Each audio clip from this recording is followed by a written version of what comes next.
Ako nga pala si Marlon P. Manalo Jr., estudyante ng Data Mixed College of Adelaide.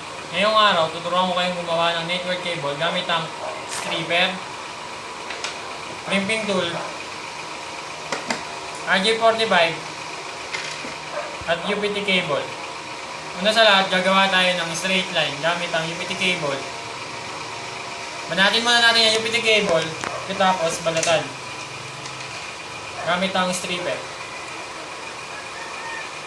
Pag nabalatan na natin ang UPT cable, ay pagbukod-bukurin natin ang kulay para madali natin makita at pagsamahin ang mga magkakasamang kulay.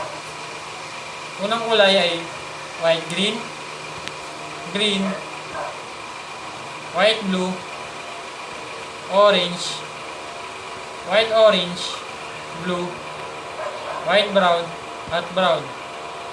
Sunod, ay hilahin natin hanggang sa maging tuwid. Gamit ang crimping tool, ipapantayin natin sila.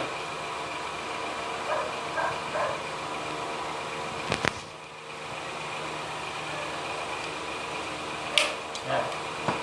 Matapos natin pantayin, papasok natin ang RJ45.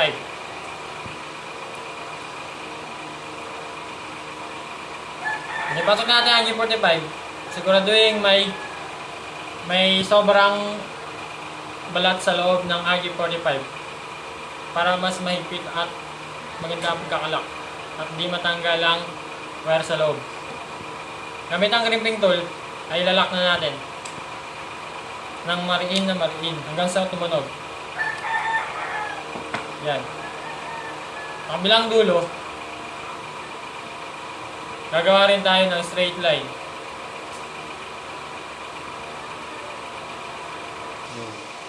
Yan. Gagawa rin tayo dito ng straight line, gaya ng ginawa natin sa kabila. Katapos natin siyang